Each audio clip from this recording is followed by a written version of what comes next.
Halo guys, welcome back to our channel. Jadi hari ini aku nggak ada kerjaan, so aku mau cerita tentang perjalanan aku selama di Taiwan dari awal datang sampai sekarang. Oke, tanpa menunggu lama langsung saja kita buka. Guys, jadi aku di sini udah kurang lebih habis satu kontrak, dalam artian berarti udah 3 tahunan lebih. Dan aku itu banyak pindah karena pekerjaan aku tidak sesuai, dalam artian walaupun tidak sesuai bukan yang aneh-aneh, melainkan yang seharusnya aku rawat lansia tapi malah aku dikerjakan kayak kayak pabrik. Aku disuruh angkat karung yang 50 kilo ke atas beratnya, dengan ada di dalamnya ada isi kacang tanah. Aku tidak sanggup, sedangkan badan aku belum terlalu gendut kayak sekarang, jadi aku tidak sanggup. Selain pekerjaan tidak sesuai, aku dapat makan tidak layak, aku dapat tempat tidur tidak layak, semuanya tidak layak. Aku ngebantu orang yang dalam artian dibilang majikan ya, masak ikan setiap hari. Apa aku pernah dikasih? No, aku tidak pernah dikasih sama sekali ikan yang dimasak tadi. Dan aku itu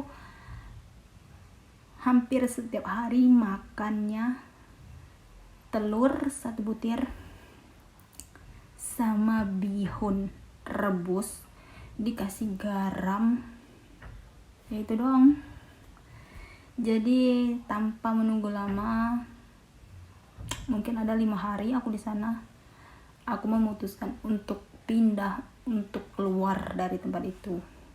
Padahal dia ngomong sebelumnya ada orang Indonesia yang sudah lama bekerja di sana selama 9 tahun. Hah?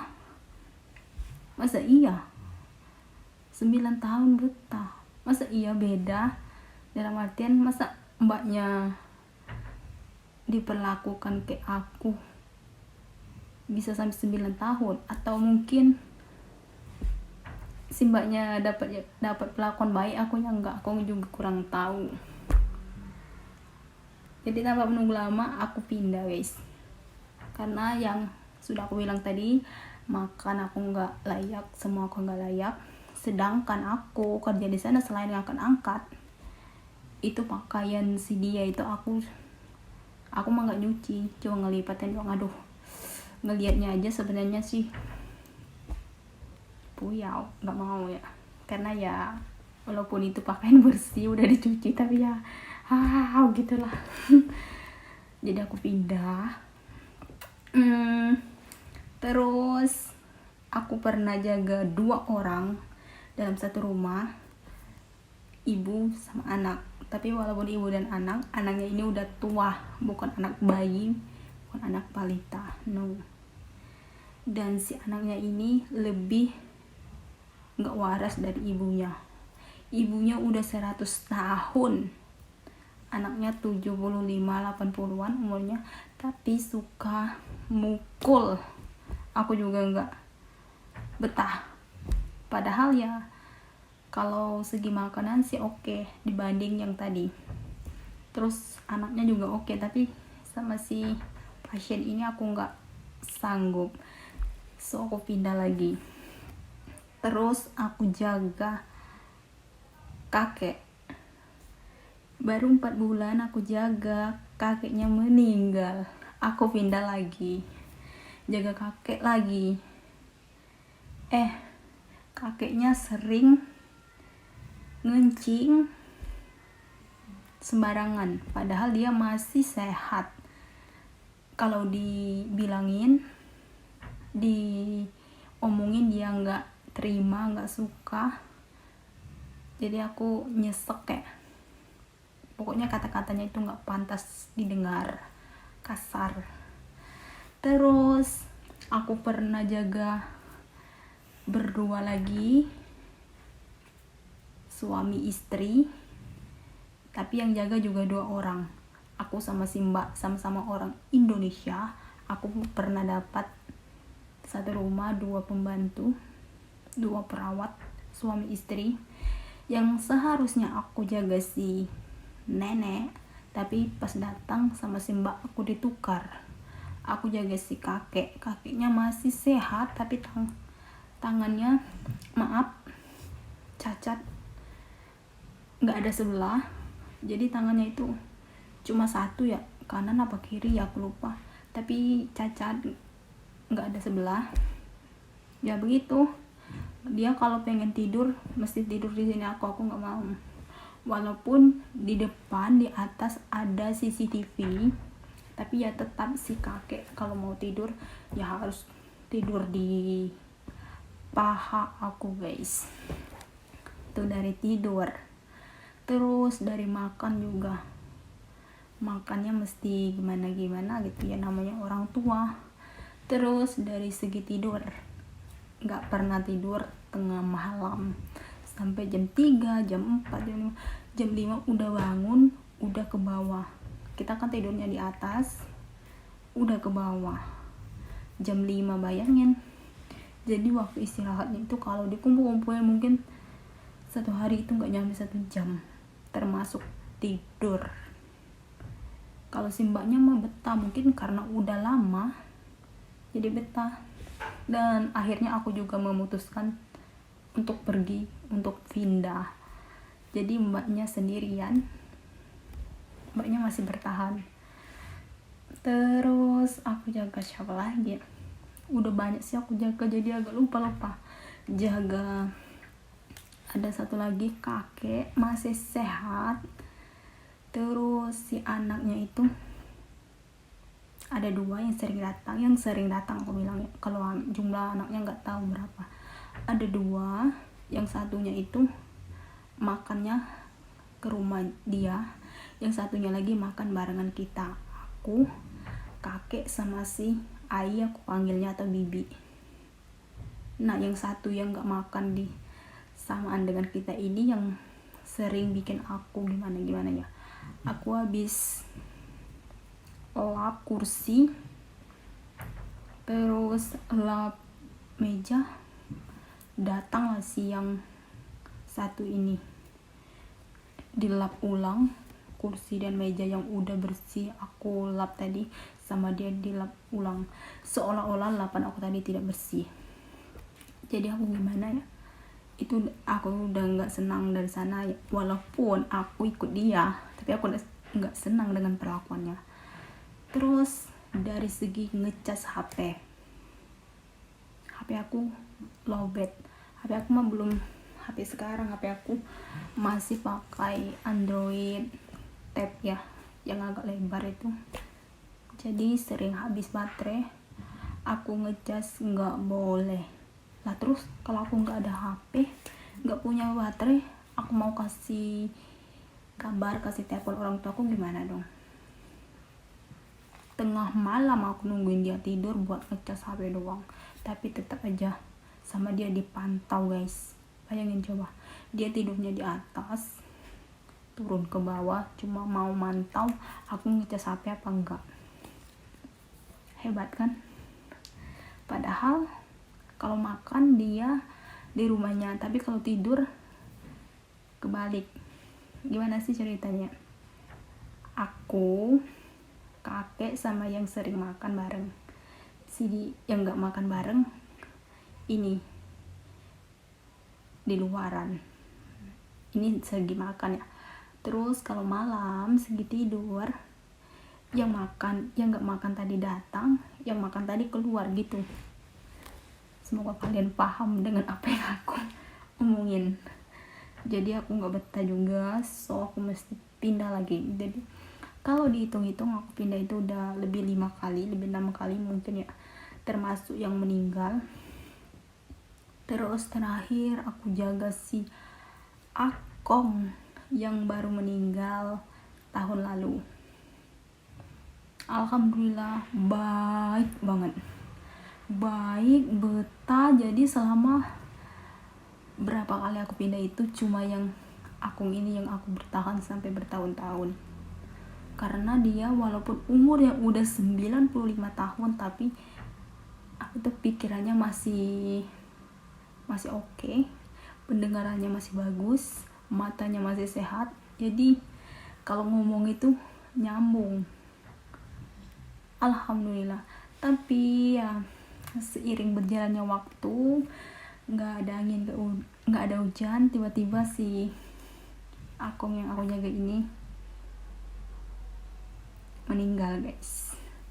Dan tidak cuma akong, si anaknya, si aku panggilnya Ape ya, Ape itu paman kalau kataku. Si paman, si bibi, semua pada baik, pada peduli. Aku mau makan apa, kalau aku bilang ke dia, ke mereka pasti dikasih. Mau ke bibi, mau ke paman, pasti mereka kasih saking baiknya. Terus setiap hari aku gak ada masak, jadi mereka beli di luaran, dikasih makan ke aku. Belum yang lain-lain, mereka sering kasih buah banyak banget. Udah tahu yang makan aku sendiri, kasih makanan lain, makanan ringan, kasih sayur-sayur. Jadi aku sering berbagi sama si mbakku yang di samping rumah. Kalau nggak dibagi ke dia bakalan habis, kebuang masuk mobil sampah. Aku mesti pindah lagi. Dan terakhir aku di sini jaga si Ama. Alhamdulillah baik juga. Makan bebas, segala bebas. Jadi seperti rumah sendiri, seperti sebelum-sebelumnya. Tapi kalau dibanding tempat tinggalnya lebih bagusan ini, karena ini tinggalnya bertiga sama si paman. Sedangkan sebelumnya aku sama kakek cuma berdua itu doang di rumah. Si paman rumah lain. Dan insya Allah tahun depan aku mesti pulang, guys, walaupun belum habis kontrak. Jadi aku mesti memutuskan kontrak. Dan selama aku pindah itu nggak ada yang gratis, karena ada yang bilang pindah tempat, pindah majikan itu gratis. No, kalau aku nggak. Setiap aku pindah satu orang itu bayarannya 8.000. Jadi kalau aku total uang aku habis buat pindah doang kurang lebih 60 juta. Ini buat pindah doang 60 juta selama aku di sini, buat pindah doang uang yang habis. Belum bayar ARC, belum bayar medikal, belum bayar paspor kemarin karena pasporku udah putus, udah habis masanya. Jadi kalau dihitung-hitung habis bayaran yang gitu-gitu doang hampir ya begitulah. Sedangkan untuk yang pindah aja udah 60 jutaan kurang lebih untuk yang pindah doang. Jadi gak ada yang gratis. So jangan pikir aku itu enak terus. No, aku pernah ngerasain yang gak enak, pernah ngerasain yang gimana. Aku pernah nangis, aku pernah ngapa-ngapain karena hal-hal yang begitu. Jadi alhamdulillah 2 tahun berturut-turut aku dapat yang baik, yang semua orang belum tentu dapat, semua orang belum tentu mengalami, tapi aku ya alhamdulillah banget. Oh ya, ada satu lagi, aku jaga Ama di daerah mana ya, dekat Talen juga sih, jaga Ama. Terus si Amanya udah lumpuh, udah nggak bisa ngapa-ngapain. Aku keluar dari sana dengan alasan aku nggak betah, guys. Bayangin rumah dia berapa tingkat, 4 tingkat kalau nggak salah. Setiap aku nyapu disuruh ngepel, nggak boleh dipel doang pakai pelan, pakai apa itu, kain. No, harus pakai sikat. Bayangin, rumah segede itu disuruh sikatin satu-satu tangganya. Bayangin tangga itu berapa, dari atas ke bawah itu berapa, hitung. Disuruh sikat satu-satu sampai bersih, sampai kinclong. Terus jangankan yang tangga, bagian kamarnya aja, kamar gede itu aku disuruh sikat karena bekas semen, mungkin kayak habis bangun-bangun rumah gitu ya, suruh sikat sampai kinclong. Aku nggak betah, sumpah aku pusing karena nggak betahnya. Gini ya, aku datang ke Taiwan itu belum ada pengalaman kerja sama sekali, karena aku baru banget lulus SMA guys, lulus SMA langsung menuju Taiwan, jadi nggak ada pengalaman kerja, nggak tahu kerja gimana no. Jadi tidak sesuai. Kalau disuruh ngepel biasa mah mungkin aku masih sanggup, tapi yang aku nggak sanggup itu aku disuruh sikat satu persatu sampai aku cerita ke ibu aku nangis dengerin aku cerita, dengerin aku itu. Makanya kalau ibu aku pengen nelpon, pengen video call, aku nggak mau angkat video call, karena kalau dia tahu aku lagi ngapain, tempat aku gimana, dia pasti kepikiran. Jadi aku diam aja guys. Kurang lebih nggak nyampe 2 minggu, 1 minggu aku keluar. Jadi yang aku lama itu sama si kakek doang, yang udah betah lebih dari setahun. So jangan pikir aku nggak pernah dapat yang buruk, yang gimana. Aku pernah ngalamin, aku pernah ngerasain, dan sekarang alhamdulillah Allah mendengar doa aku, doa orang tuaku. Aku diberi tempat yang lagi layak, yang sesuai, karena sebelumnya aku udah menderita. Tapi kalau untuk kata orang yang pernah nggak disiksa, no, alhamdulillah aku nggak pernah disiksa, nggak pernah yang lihat gimana dalam artian majikannya kayak gini, suka telanjang atau suka penuh, aku nggak pernah yang begituan, alhamdulillah ya. Terus masih ada sih, saking banyaknya aku pindah, masih ada satu tempat si kakek juga. Pertama kali aku datang, ini yang pertama kali malah lupa. Pertama kali aku datang ke Taiwan, aku jaga kakek. Di rumah aku cuma kakek berdua doang, dan si Ape juga aku manggilnya, punya tempat ibadah, tempat sembayangan. Jadi rumahnya beda dengan kita berdua. Aku datangnya Februari itu masih dingin-dinginnya guys suasana. Apalagi sama aku yang belum terbiasa dengan dingin, tiba-tiba nempuh dingin yang wow. Di sana aku cuma bertahan 2 minggu. Karena apa? Karena satu, kakek tengah malam suka ngidupin listrik, ngidupin kompor yang akunya nggak tahu. Walaupun di kamar ada CCTV, jadi aku takut. Padahal si apenya baik, si anaknya baik. 2, setiap jam 2 malam, jam 3 malam itu si kakek bangun, pakai kacamata, pakai sepatu, ambil tongkatnya keluar. Aku nggak tahu dia mau kemana. Jadi kalau aku terusin ya aku takutnya ntar kenapa aku yang jadi tahu, sedangkan aku di sana baru, belum ada pengalaman mau gimana ini, ngomong juga aku nggak paham sampai sekarang. Sekarang aku belum pandai ya. Aku telepon agensi aku, bukan agensi sih, penerjemah aku dulu. Penerjemah aku mungkin kalian ada yang tahu, khusus yang di Taiwan, penerjemah aku itu namanya Son, laki-laki. penerjemah pertama aku. Agensinya Denny. Mungkin ada yang tahu ya. Aku pindah. Padahal di samping ada mbak orang Indonesia yang jaga toko. Dia juga kerja, tapi kerjanya di toko. Kayak jual beras gitu.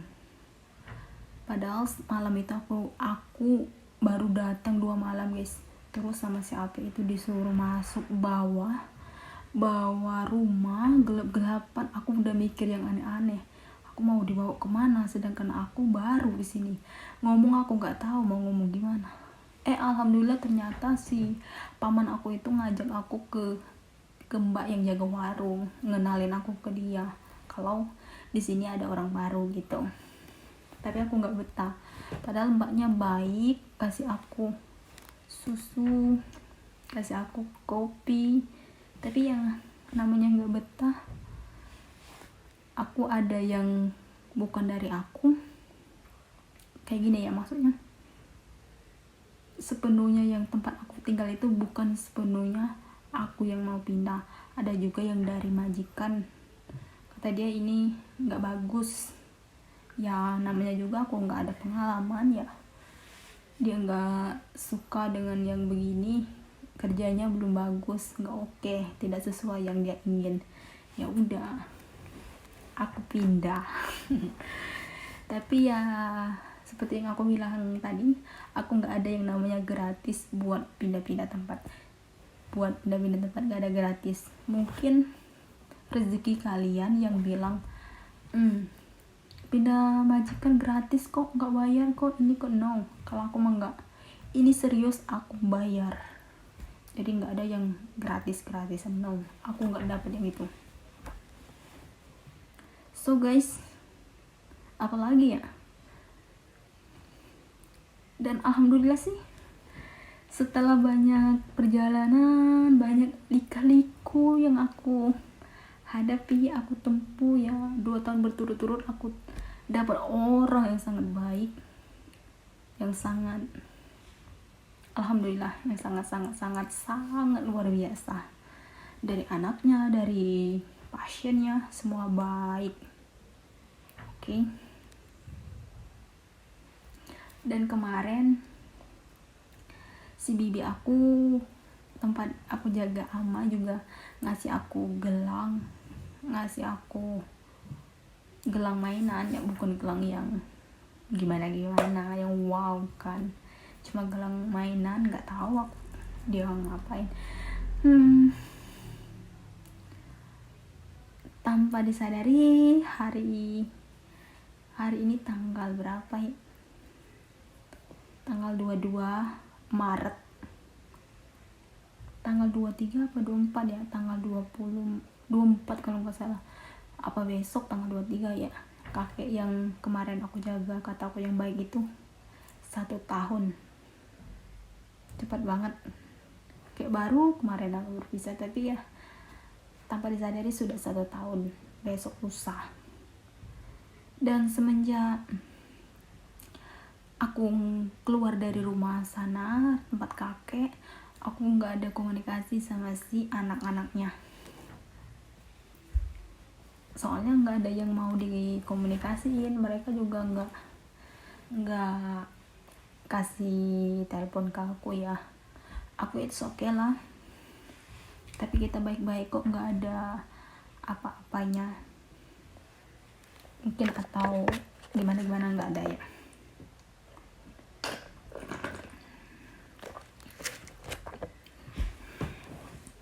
Jadi guys, kurang lebih begitulah perjalanan aku selama di Taiwan. Cuma 2 tahun berturut-turut ini aku dapat tempat yang layak, yang baik.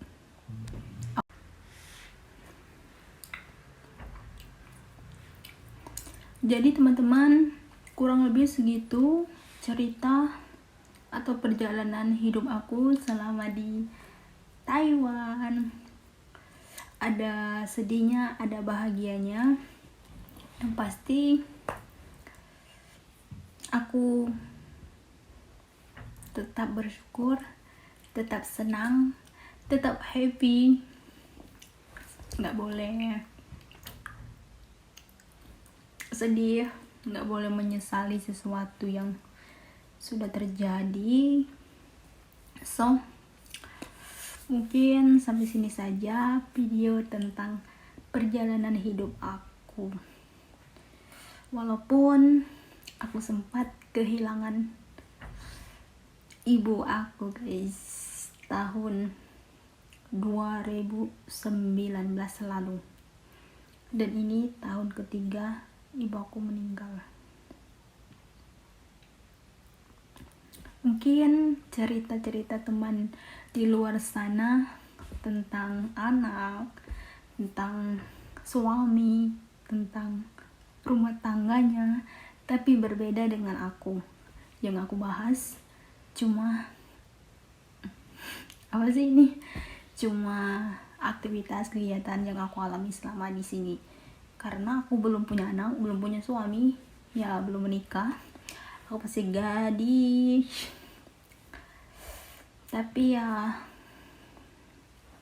insya Allah tahun depan pulang punya suami, amin.